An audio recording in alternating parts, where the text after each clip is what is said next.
தகப்பனே, உம்மை நன்றியோடு நாங்கள் உம்மை துதிக்கிறோம், உம்மை ஸ்தோத்தரிக்கிறோம். இந்த அருமையான இந்த காலை வாலிபர் ஆராதனைக்காக நாங்கள் உம்மை நன்றியோடு நாங்கள் உம்மை துதிக்கிறோம்.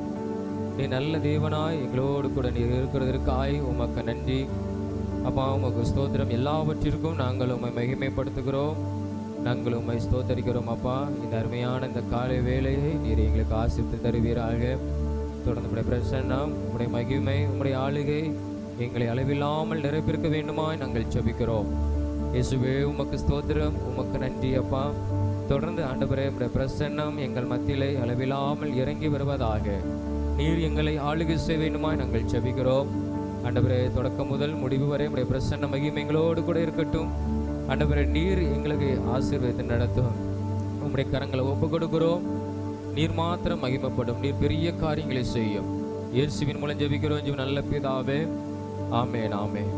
இது செட்டைகளை விரிக்கும் காலம், உயரங்களில் பறக்கும் காலம். உன்னதரின் மகிமை என்மேல் உதித்ததால் உயரங்களில் பறந்திடுவேன் என்கிறதான பாடலை பாடி நாம் கர்த்தரை மகிமைப்படுத்துவோம்.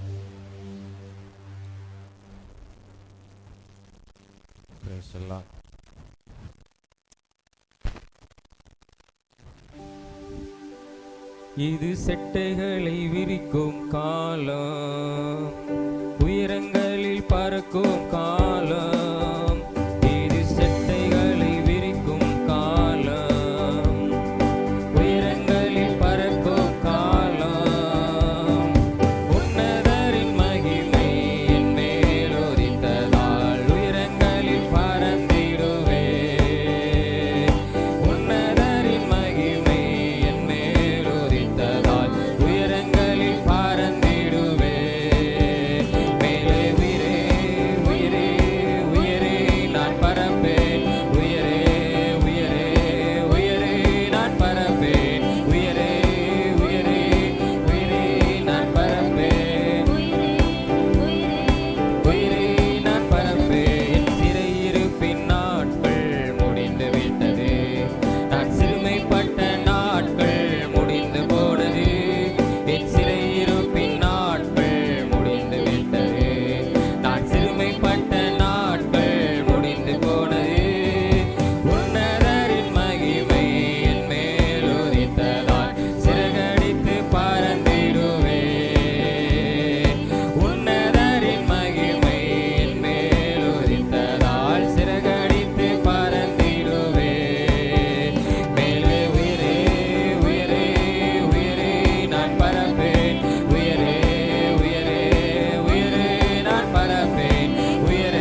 அல்லேலூயா அல்லேலூயா. அப்படியே நாம் முழங்கால் படியிட்டு நம்ம தேவாதி தேவனை நம்ம நோக்கி பார்த்து அவரை நம்ம ஆராதிக்க போகிறோம்.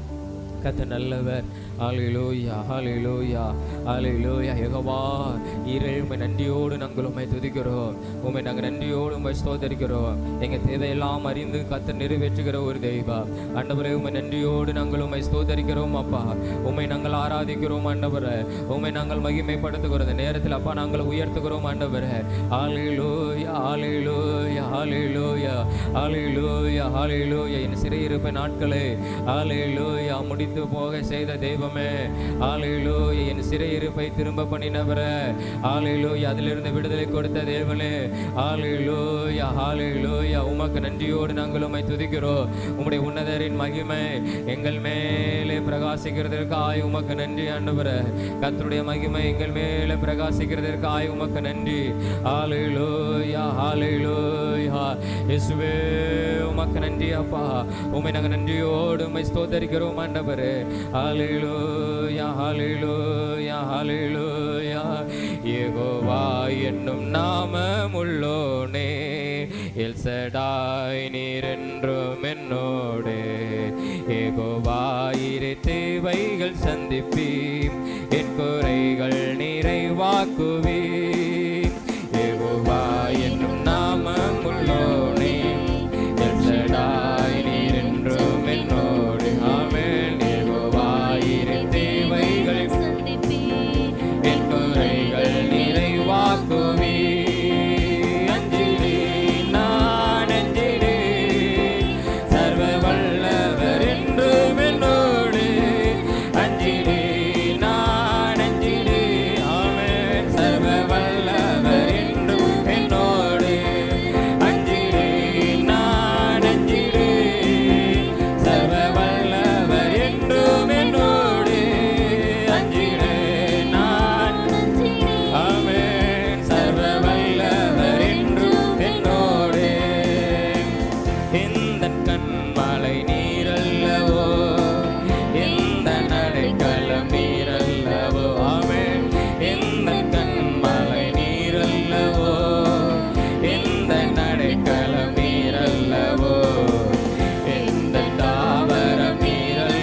உமக்கு நன்றி அப்பா. சர்வ வல்லவர் நீர் எங்களோடு கூட இருக்கிறீர். சர்வ வல்லவர் நீர் எங்களோடு கூட இருக்கிறீர். ஆண்டவரே உம்மை நன்றியோடு உம்மை ஸ்தோத்தரிக்கிறோம். உம்மை நாங்கள் துதிக்கிறோம். உம்மை நாங்கள் மகிமைப்படுத்துகிறோம் அப்பா. ஹல்லேலூயா. இயேசுவே உமக்கு ஸ்தோத்திரம். ஆண்டவரே உமக்கு நன்றி அப்பா, உமக்கு நன்றி ஆண்டவரே. சர்வ வல்லவர் எங்களோடு கூட இருக்கிறீர். எங்கள் கண்மலையா, எங்களுக்கு அடைக்கலமா, எங்களுக்கு கேடகமா, எங்கள் தாவரமா, எங்களுக்கு ஆதாரமாக, ஹல்லேலூயா, எங்களுக்கு மறைவிடமாய், ஹல்லேலூயா, நீர் இருக்கிறீரே. உம்மை நாங்கள் நன்றியோடு உம்மை ஸ்தோத்தரிக்கிறோம்.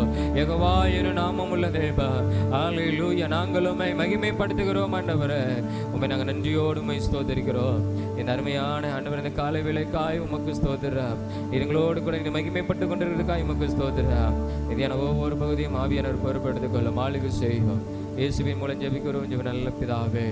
ஆமென் ஆமென். நாம் எல்லாரும் எளிமை என்று ஒரு சில நம்ம ஜெப குறிப்புகளுக்காக நம்ம ஜெபம் பண்ண போகிறோம். நம்ம எல்லாரும் எளிமை என்று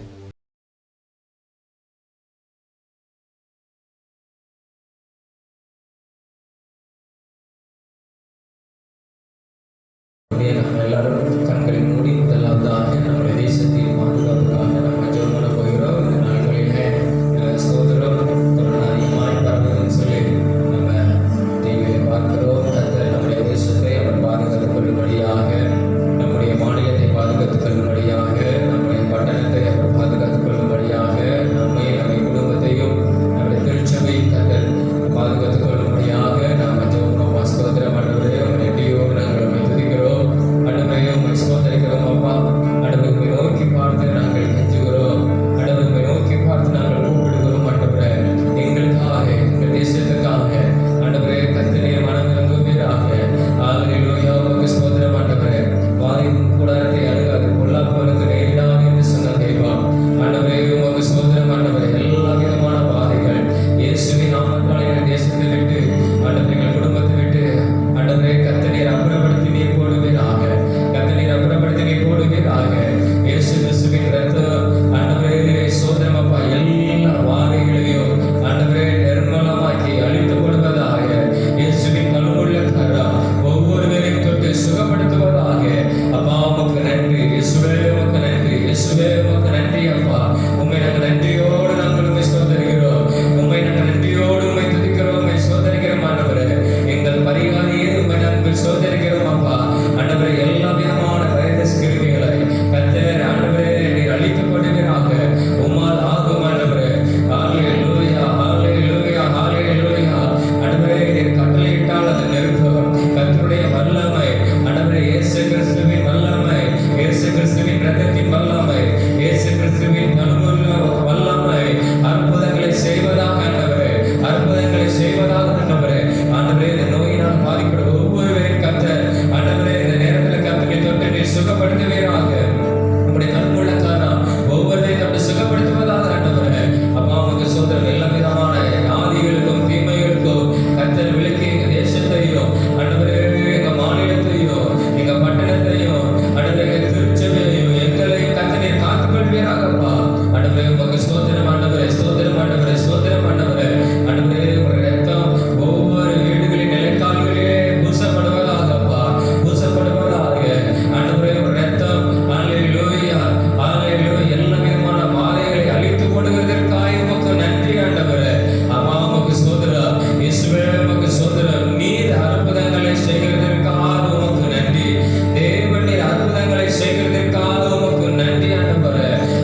பெரிய காரியங்களை தேவனீர் செய்வீராக, தேவனீர் செய்வீராக. அந்த ஊழியர்களில் மகிமைப்படுவீராக. இன்னும் இந்த பகுதியில் நடக்கிற ஒவ்வொரு சிறுவர் ஊழியர்களாய் சிறுவர் பரவியம் நகர் ஆலயத்தில் நடக்கிற சிறுவர் ஊழியர்களையும் கர்த்தர் ஆசீர்வதிக்கிறார். கலந்து கொள்கிற ஒவ்வொரு பிள்ளைகளையும் தேவனீர் ஆசீர்வதிக்கிறாக. ஆண்டவரே உமக்கு ஸ்தோத்திரம். ஆண்டவரே படிப்புக்கான எல்லா தேவைகளையும் ஆண்டவரே நீர் சந்தித்துக் கொள்ளுங்கள். ஞானத்திலும் அறிவிலும் வளர்ந்த பிறகு கர்த்தர் உதவி செய்வீராக ஜெபிக்கிறோம். இந்த சிறுவர் ஊழியர்கள் நடக்கிற ஒவ்வொரு பிள்ளைகளையும் கர்த்தர் வல்லமையாக நீர் பயன்படுத்துவீராக. போக்கிய வரத்தை நீர் பாதுகாத்துக் கொள்வீராக. ஆண்டவரே இங்க நடக்கிற எல்லா ஊழியங்களையும் ஆண்டவரே உம்முடைய கரத்துல ஒப்பு கொடுக்கிறோம். நீர் ஆசீர்வதித்து தாரும். இயேசுவின் மூலம் ஜெபிக்கிறோம் ஜெப நல்ல பிதாவே, ஆமென். கர்த்தர் நம் ஜெபங்களை கேட்டபடி நாம் எல்லாரும் சோதனைகளை செலுத்துவோம். அப்பா உமக்கு சோதரம் சோதரம் சோதரம் சோதரம் சோதரம் சோதரம். தொடர்ந்து யாதிப்பட்டவர்களுக்காக நாம் ஜெபம் போகிறோம். இன்னைக்கு ஜெபிக்க கேட்கிறாங்க. தேவன் ஒவ்வொரு பேரையும் தேவன் அற்புதங்களை செய்யும்படியாக, அவங்களுக்கு நல்ல ஒரு சுகத்தையும் பலத்தையும் கற்றுக் கொடுக்கும்படியாக, நல்ல ஒரு ஆரோக்கியத்தையும் நல்ல சௌக்கியத்தையும் கற்றவர்களுக்கு கொடுக்கும்படியாக, நீண்ட ஆயுளை கற்றவர்களுக்கு கொடுக்கும்படியாக நம்ம எல்லாத்தையும் ஸ்தோத்திரம். ஆண்டவரே அன்பு யாதிப்பட்டு ஆண்டவரே பலப்பட்டிருக்கிற ஒவ்வொருவருக்காக ஜெபிக்கிறோம். ஜெபிக்கிற ஒவ்வொருவரையும் கரங்கள் ஒப்பு கொடுக்கிறோம். இயேசுவின் நாமத்தினால் அவர் சரீரத்தை விட்டு யாதிகள் பலவீனங்கள் அகன்று போவதாக. கர்த்தர் சரீரத்தை நீர் பலப்படுத்துவீராக. ஆத்மாவை கர்த்தர் நீர் பலப்படுத்துவீராக. எல்லா விதமான நோய்களிலிருந்து கர்த்தர் நல்ல ஒரு சுகத்தை நீர் கட்டளையிடுவீராக. இயேசுவின் நாமத்தினாலே ஆண்டவரே கெட்டி பிரச்சனை உள்ளவர்களுக்கு கர்த்தர் அற்புதங்களை செய்யுங்க. ஆண்டவரே குடல் உள்ளவங்களுக்கு கர்த்தர் நீர் அற்புதங்களை செய்யுங்க. ஆண்டவரே சோதரம் அப்பா. இன்னும் ஆண்டவரே இருதய பிரச்சனை உள்ளவங்களுக்கு கர்த்தர் நீர் அற்புதங்களை செய்யுங்க. ஆண்டவரே உமக்கு சோதரம். ஆண்டவரே இன்னும் ஆண்டவரே சரீரத்தில் எந்த யாதி இருந்தாலும் இயேசுவின் நாமத்தினாலே ஆண்டவரே சோதரம் அப்பா. அவங்க உச்சந்தலை முதல் உள்ளங்கால் வரை கர்த்தருடைய வல்லமை இறங்கி அற்புதங்களை செய்வதாக. ஆண்டவரே உமக்கு சோதரம். எல்லா பலவீனங்களையும் கர்த்தர் நீர் எடுத்துக் கொள்வீராக. ஆண்டவரே நீர் எடுத்துக் கொள்வீராக. நீர் அற்புதங்களை செய்வதற்காக உமக்கு ஸ்தோத்திரம். உம்முடைய நடுவுள்ள கரத்தினால ஒவ்வொரு சிரசிலே உடைய கரத்தை வைத்து நீர் சுகமாக்குங்கப்பா. நீர் சுகமாக்குங்க. ஆண்டவரே உடைய வல்லமை கிரியை செய்வதாக. ஆண்டவரே வல்லமை புறப்படட்டும். அற்புதங்களை செய்யட்டும். ஆண்டவர் ஒவ்வொரு சரீரத்துக்குள்ள அற்புதங்களை செய்வதாக. உம்மை நம்புகிறவர்கள் விசுவாசிக்கிறவர்கள் இயேசுவின் நாமத்தில் சுகம் அடைவார்களாக. நீர் அற்புதங்களை செய்வதற்காக உமக்கு ஸ்தோத்திரம். நல்ல சாட்சிகளை கர்த்தர் எழுப்பி தருவதற்காக உமக்கு ஸ்தோத்திரம். நீ செய்கிற அற்புதத்துக்காக சுகத்துக்காக விடுதலைக்காக உமக்கு நன்றி. இயேசுவின் மூலம் ஜெபிக்கிறோம் ஜெப நல்ல பிதாவே, ஆமென். கர்த்தர் நம்ம ஜெபங்களை கேட்டபடி நாம் எல்லா சோதனைகளை செலுத்துவோம். அப்பா உமக்கு ஸ்தோத்திரம் ஸ்தோத்திரம் ஸ்தோத்திரம் ஸ்தோத்திரம் ஸ்தோத்திரம். அன்பின் தகப்பனே நன்றியோடு உம்மை துதிக்கிறோம். உம்மை சோதரிக்கிறோம். இது அருமையான ஆண்டவரே இந்த கால வேளைக்காக உமக்கு ஸ்தோத்திரம். நம்ம ஜெபித்த ஜெபத்தை ஏசப்பா நீங்க கேட்டுக்கிறீங்க. நீங்க அற்புதங்களை அதிசயங்கள் செய்யும். உங்களுடைய நாமத்தை மகிமைப்படுத்தும். இயேசுவின் மூலம் ஜெபிக்கிறோம் ஜெப நல்ல பிதாவே, ஆமென் ஆமென் ஆமென். நமக்காக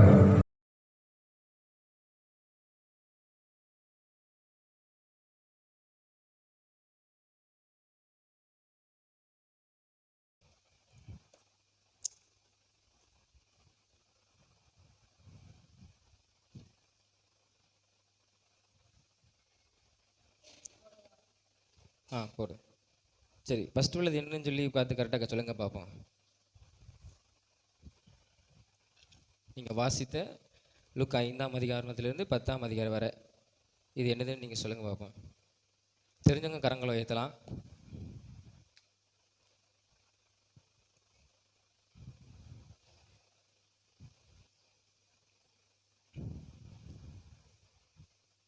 யாருக்கு தெரியும்?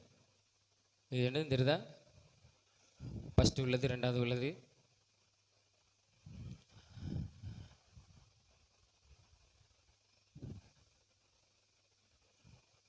சரி, கேட்டுடலாமா? சரி தம்பி சொல்லு. இல்லை, ஃபஸ்ட்டு உள்ளது உங்களுக்கு என்னன்னு தெரியுதா? உப்பு. அது உப்பு அப்படியே இருக்கும். உப்பு. ஆமாம், கற்கண்டு. கல் உப்பு கொஞ்சமாவது தெரியும். கற்பாறை. சரியா? சிலர் உப்புன்னு நினச்சிட்டிங்களோ? இது உப்பு கிடையாது. சரியா? கற்கண்டு.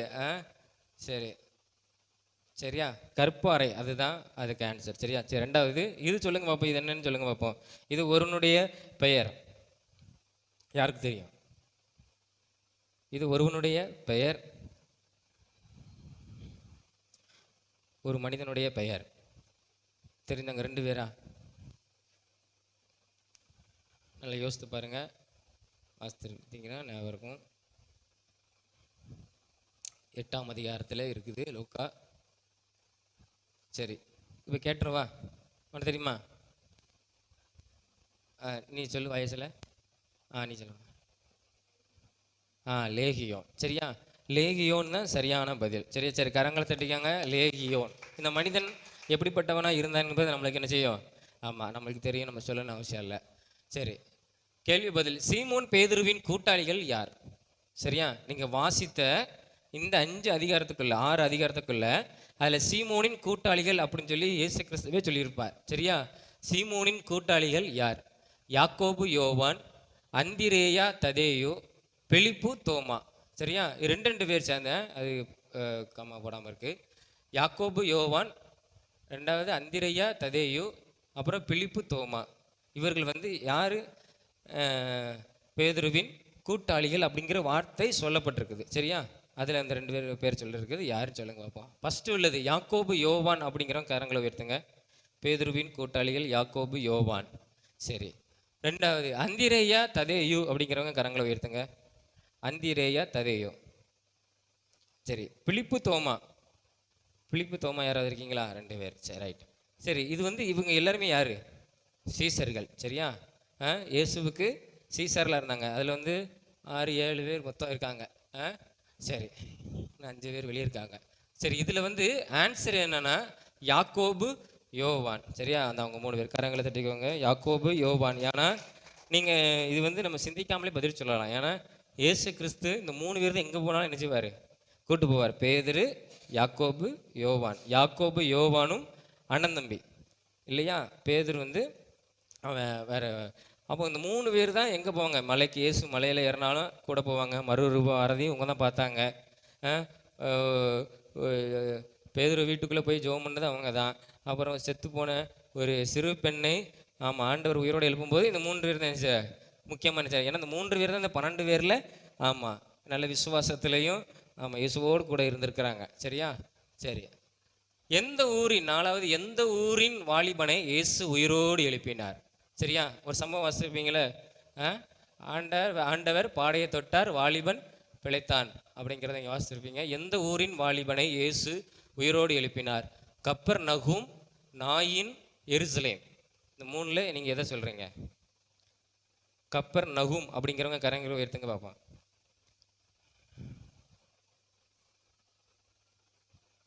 கரங்களை உயர்த்துறீங்களா? நீங்கள் இப்படியே வச்சுட்டு இருக்கீங்களா? இது உயர்த்துறீங்களா, இறக்கிருக்கீங்களான்னு தெரியல, கவலையோடு இருக்கீங்களான்னு தெரியல. கப்பர் நகும் அப்படிங்கிற கரங்களை உயர்த்துங்க. சரி, 2 பேர். சரி, நாயின் அப்படிங்கிற ஊர் இந்த ஊரில் இருக்குது பைபிளில். சரியா, இருக்குது, நீங்கள் வாசித்த அதிகாரத்தில் இருந்திருக்கு. சரி, எருசலேம். எருசலேம் ஒரு ஆள். சரியா, எல்லாரும் ஒவ்வொன்று சொல்லியிருக்கீங்க. சரியா, சரி, இதுக்கு ஆன்சர் என்னன்னா இங்கிற ஊரில் தான் என்ன செஞ்சார் ஏசப்பா? அந்த வாலிபனை என்ன செஞ்சார்? உயிரோடு கூட என்ன செஞ்சார்? எழுப்பினார். சரியா, சரி, அவங்களுக்கு கரங்களை தட்டிக்கோங்க. நாயின் அப்படிங்கிற ஊர் சொல்லுங்க. யார் சொன்னது? இந்த 2 பேர். நீ சொன்னியோ இல்லையோ? சரி, நாயின் ஊர். சரியா, சரி, லூக்கா 7ஆம் அதிகாரம் 11ஆம் வசனத்தில் இருக்கு. சரி, இது நீங்கள் கரெக்டாக சொல்லுங்க பார்ப்போம். 5000 புருஷர்கள் சாப்பிட்ட போது எத்தனை கூட நிறைய எடுத்தார்கள்? சரியா, எத்தனை கூட நிறைய எடுத்தார்கள்? அதாவது என்னன்னு தெரியுது உங்களுக்கு? என்னது? சரியா, 5 அப்பம் 2 மீன். சரியா, அதை ஆசீர்வதித்து 5000 புருஷர்கள் சாப்பிட்டது போக, சரியா, அவங்க சாப்பிட்டது போக எத்தனை கூட நிறைய எடுத்தார்கள் அப்படின்னா மீதம் உள்ளது எத்தனை கூடை? சரியா, 7, 10, 12. நீங்கள் எதை சொல்கிறீங்க? 7 அப்படிங்கிறவங்க கரங்களை உயர்த்துங்க. ஒரு ஆள். சரி, 10 அப்படிங்கிறவங்க கரங்களை உயர்த்துங்க. 10 ஒரு ஆள் இருக்குது. 12 எல்லாரும் 12ன்னு உயர்த்திடுறோம். சரியா, சரி, எத்தனை கூட நிறைய எடுத்தார்கள்னா 12 கூட நிறைய என்ன செஞ்சாங்க? எடுத்தாங்க. சரி, அவங்க 3 கரங்களை தட்டிக்கோங்க. 9ஆம் அதிகாரம் 17ஆம் வசனத்தில் 7 கூடங்கிறது வந்து 4000 பேர் என்ன செஞ்சாங்க? சாப்பிட்ட புருஷர்கள். சரியா, 2 தடவை இந்த அற்புதம் என்ன செஞ்சது? ஏசப்பா செய்திருந்தாங்க. சரியா,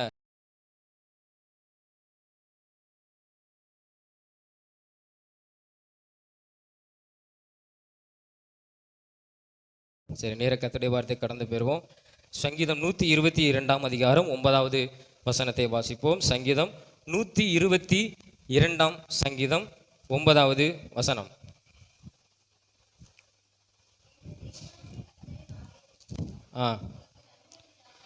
உனக்கு நன்மையுண்டாக தேடுவேன். சரி, எங்கள் தேவனாகிய கர்த்தரின் ஆலயத்தின் நிமித்தம் உனக்கு நன்மையுண்டாக தேடுவேன் அப்படிங்கிற ஒரு வசனத்தை, வார்த்தையை இங்கே தாவீது ராஜா சொல்லுகிறதே என்ன செய்கிறோம், பார்க்கிறோம். தாவீது ராஜா பற்றி சொல்லணும்னு அவசியமே கிடையாது, ஏன்னா அவரை பற்றி நம்மளுக்கு எல்லாத்துக்கும் தெரியும் இல்லையா. அவன் அதிகமாய் நேசித்தது யாருன்னா, அவன் ராஜபாரத்தை அல்ல, அவனுடைய குடும்பத்தை விட மேலாய் நேசித்தது தேவனை, இரண்டாவது கர்த்தருடைய ஆலயத்தை அவன் மிகவும் நேசித்தான். கர்த்தரை மிகவும் நேசித்தான், ஆலயத்தை மிகவும் நேசித்தான். அதாவது ஆலயத்தில் கர்த்தர் நல்லா இருக்கணும் அப்படிங்கிற ஒரு ஒருவன் இருப்பானால் அது தாவீது தான். தேவன் நல்லா இருக்கணும், நான் உயர்ந்த வீட்டில் இருக்கிறேன், அவர் என்னை விட, நான் எப்படிப்பட்ட வீட்டில் இருக்கணும், அதை விட அவர் பெரிய வீட்டில் அவர் என்ன செய்யணும், வாசம் செய்யணும். அதாவது என்னென்னா, கர்த்தருடைய வார்த்தை உடன்படிக்கை பெட்டி எங்கே இருக்கணும். ஆமாம், நான் இவ்வளோ பெரிய இடத்துல இருக்கிறேன், கர்த்தருக்கு ஒரு பெரிய ஆலயத்தை கட்டணும்னு ஒரு எண்ணம் வந்து யாருக்குன்னா தாவீதுக்கு. தன்னை விட அதிகமாய் நேசித்தான் ஆண்டவரை. அது மாத்திரமில்லை, அவர் எப்படி கூடாரத்துக்குள்ளே இருக்கக்கூடாது, அவர் பெரிய நான் கெட்ட ஆலயத்தில் அவர் என்ன செய்யணும், இருக்கணும்னு சொன்னார். ஆனால் ஆண்டவர் அவனுக்கு அந்த கெட்டுவதற்கான வாய்ப்புகளை என்ன செய்யலை, கொடுக்கல. ஆனால் அதை கெட்டுவதற்கான பொருட்களை சம்பாதித்து என்ன செஞ்சான், அவன் சார்பாக என்ன செஞ்சான், தாவீது சேர்த்து வைத்திருந்தான். அதாவது அவனுடைய பங்கு அதில் என்ன செய்யுது, அந்த ஆலயத்தில் இருக்குது இல்லையா. அவனால் கட்ட முடியல, ஆனால் அவன் மிகவும் வருத்தப்பட்டான் இல்லையா. ஆனால் உன் குமாரன் மூலமாய் நான் நினைச்சுவேன், நான் கட்டுவேன் அப்படின்னு அன்று சொன்னார். ஆலயத்தை மிகவும் நேசித்த ஒரு நபர் யாருன்னா தாவீது. அதனால தான் ஆண்டவர் தாவீதை மிகவும் ஆசீர்வதித்தார். கூடாரம் தான் போட்டிருந்தான், அந்த கூடாரத்துக்குள்ளே தான் கர்த்தருடைய உடன்படிக்கை பெட்டி என்ன செஞ்சது இருந்தது.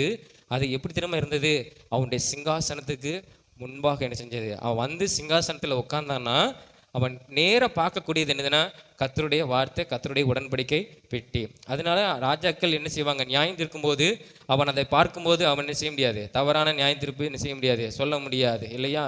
இப்போ எப்பெல்லாமோ என்ன செய்கிறாங்க, நியாயம் செஞ்சிடறாங்க. ஆனால் அவன் உண்மையாய் நியாயம் செய்தான் இல்லையா. அதான் கர்த்தர் எப்பொழுதும் எனக்கு முன்பாக நான் வைத்திருக்கிறேன், எப்பொழுதும் அவன் உடன்படிக்கை சிங்காசனத்துக்கு முன்பாக என்ன செய்யும் இருக்கும். ஆண்டவரை அந்த அளவுக்கு நேசித்தான், ஆலயத்தை நேசித்தான். அதனால தான் கர்த்தர் அவனை மிகவும் என்ன செஞ்சார், ஆசீர்வதித்தார். அவன் அந்த அனுபவத்தை தான் அங்கே ஜனங்களுக்கு சொல்லுகிறான். என்ன சொல்லுகிறான் தெரியுமா, எங்கள் தேவனாகி கர்த்தரின் ஆலய நிமித்தம் உனக்கு நன்மையுண்டாக தேடுவேன். அதாவது எருசலேமில் உள்ள ஜனங்கள், எருசலேம் பட்டணத்தில் இருக்கிற ஜனங்களுக்கு கர்த்தரின் ஆலயத்தின் நிமித்தம் வருகிற நன்மையை நான் உனக்கு என்ன செய்வேன், கொடுப்பேன் அப்படின்னு ஆண்டவர் சொல்லுகிறாரு. நான் அதை தேடுவேன் அப்படின்னு தாவீது என்ன செய்யறான், இங்கே சொல்லுகிறான். அவன் அந்த நன்மையை பெற்றுக்கொள்வதற்கு ஆலயத்தின் நன்மையில் என்னெல்லாம் கிடைக்குது அப்படிங்கிறத நம்ம பார்க்க போகிறோம். நம்ம ஏதோ ஆலயத்துக்கு கடந்து வருகிறோம், நம்ம கர்த்தரை பாடுறோம், துதிக்கிறோன்னு போகிறது இல்லை. அதில் ஒரு நன்மை என்ன செய்யுது, உண்மையிலே இருக்குது. ஏன்னா தாவீது அதை பெற்றுக்கொண்டான். அதனால தான் ஆண்டவருக்கு பெரிய ஆலயத்தை கட்டணும் முடிவு பண்ணான். ஆண்டவர் அதில் நன்மையை நமக்கு தருகிறார். என்னுடைய பட்டணத்துக்கு தரணும், என்னுடைய நான் வசிக்கிற அரண்மனையில் ஆண்டவருடைய அந்த ஆலயத்தின் நன்மை எனக்கு விளங்கணும் அப்படிங்கிற ஒரு ஆர்வம், ஒரு இது இருந்தது. அந்த அனுபவித்தனால தான் அவன் சொல்லுகிறான். அப்போ ஆலயம் என்பது நம்ம சும்மா வந்து போகிற காரியம் அல்ல, அது மிகவும் இந்த இடத்துல நம்ம நன்மையை, அதனுடைய நன்மையை, ஆலயத்தின் நன்மையை இல்லையா, நம்ம வாழ்க்கையில் கிடைக்கக்கூடிய நன்மைன்னு இல்லை, ஆலயத்தில் கிடைக்கக்கூடிய நன்மையை நம்மளுக்கு என்ன செய்யும், ஆண்டவர் கொடுப்பார் அப்படிங்கிறத அங்கே தாவீது சொல்லுகிறார். நம்ம சில காரியங்களை நம்ம தியானித்து நம்ம முடிக்கலாம். முதலாவதாக அங்கே 1வது வசனத்தை வாசிங்க.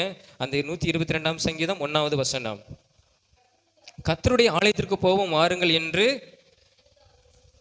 எனக்கு அவர்கள் சொன்னபோது மகிழ்ச்சியாக இருந்தேன். முதலாவது நம்ம ஆலயத்துக்கு வரும்போது எப்படி திரும்ப வரணும், ஆமாம் மகிழ்ச்சியாக வரணும். வரும்போது அப்படி சிரித்த முகத்தோடு வரணும் சரியா. எப்படி வரணும்னா, நம்ம நாளைக்கு ஆலயத்துக்கு கடந்து போகணும் அப்படிங்கிற ஒரு ஒரு ஒரு ஆசை என்ன செய்யணும், நம்மளுக்கு முந்தின நாள் நைட்டு என்ன செய்யணும், இருக்கணும் இல்லையா. நம்ம நினைக்கிறோம்ல, நம்ம ஊருக்கு போகிறோம், ஏதாவது ஒரு ஃபங்க்ஷனுக்கு போகிறோன்னா நாளைக்கு போகிறோம், நாளைக்கு நம்ம போகிற ஜாலியாக இருக்கும் அப்படிங்கிற ஒரு விருப்பம், ஆசை இருக்குல்ல. அந்த ஆசை எங்கே இருக்கும் தெரியுமா, ஆலயத்துக்கு நம்ம நாளைக்கு போகணும். கர்த்தர் என்னோடு கூட என்ன பேசுவார், என்ன வார்த்தை எனக்கு தருவார். நீங்கள் ஜெபம் பண்ணணும். நீங்கள் ஜெபம் பண்ணீங்கன்னா இப்போ ஆராதனை வெளியில் கர்த்தருடைய வார்த்தை கடந்து வரும், செய்தி வெளியில் கர்த்தருடைய வார்த்தை கடந்து வரும், இல்லை சிறு பிள்ளைகள் சொல்லுகிற வசனத்திலும் நமக்கு வார்த்தை கடந்து வரும். நம்ம அதுக்குன்னு நம்ம வந்து பைபிளை படிச்சுட்டு வரும்போது, அதாவது வேதத்தை நம்ம படித்து கொண்டு வரோம். இப்போ ஏதாவது அதிகாரம் நம்ம அந்த லைனாக வாசித்து வரோம்னு வச்சுக்கோங்களேன். அந்த லைனாக வாசித்து வரும்போது அந்த வசனம் ஒரு வசனம் நமக்கு உணர்த்திருக்கும் இல்லையா? ஒரு வசனம் நம்மளுக்கு என்ன செஞ்சுருக்கும், நம்மளை அப்படியே நல்லா பேசியிருக்கோம். அந்த வசனம் நம்மளுக்கு நல்ல ஆறுதலாய் நம்மளுக்கு பலனாக இருக்கும். அந்த வார்த்தையை நம்ம வைத்து கொண்டு வருவோம். ஆலயத்துக்கு நம்ம விருப்பத்தோடு வந்தோமானால், மகிழ்ச்சியோடு கூட வந்தோமானால், அங்கே நம்ம அந்த வார்த்தை நம்மளை தொட்டிருக்கும்ல, அந்த வார்த்தை மூலமாக ஆண்டவர் என்ன செய்வார், நம்மளை உறுதிப்படுத்துவார். நம்ம அதன் மூலமாக அறிஞ்சு கொள்ளலாம் கர்த்தர் என்னோடு கூட என்ன செய்கிறார், பேசுகிறாரு. கர்த்தர் என்னோடு கூட பேசுகிறாரு. நான் வேதத்தை படித்தேன், இந்த வசனத்தை ஆண்டவர் எனக்கு உறுதிப்படுத்தினாரு.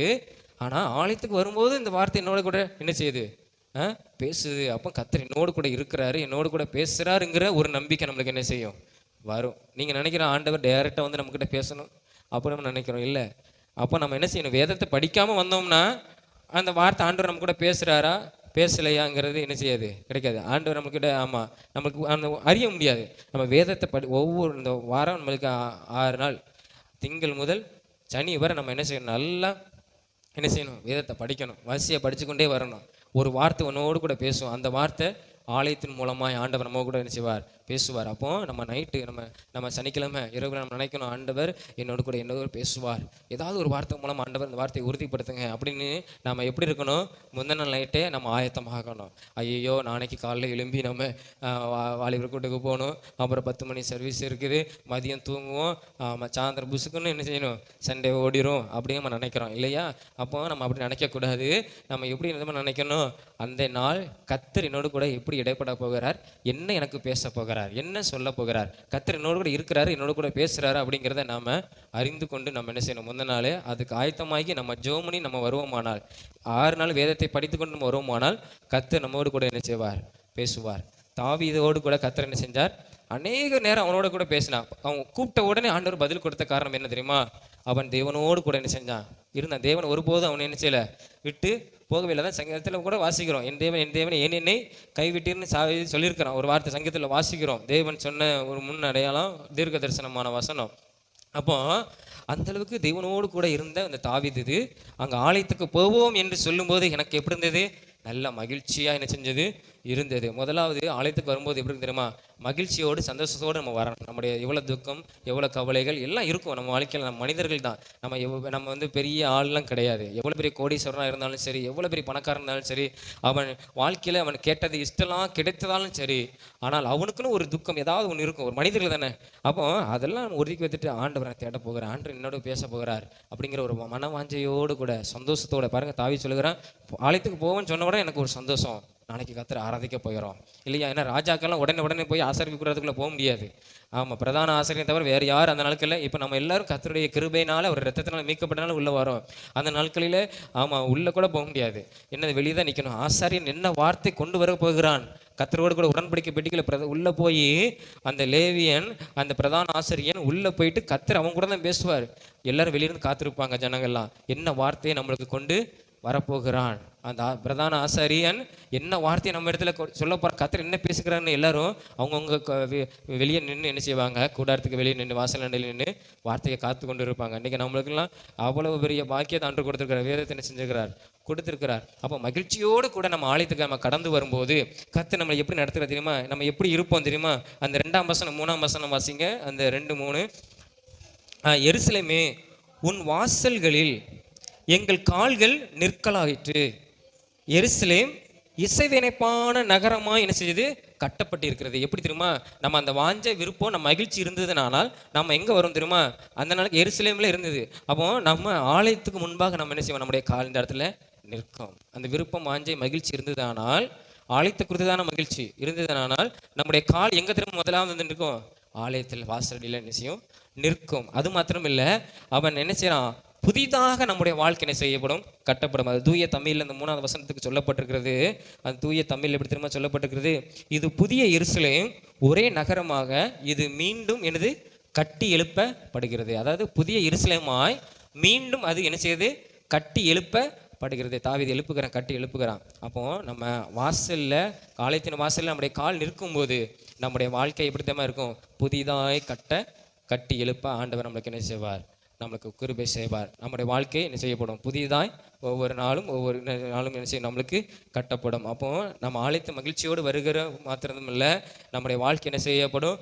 கட்டி அது எழுப்பப்படும். நம்முடைய வாசல்களில், அவருடைய வாசல்களை நம்முடைய கால் என்ன செய்யும்?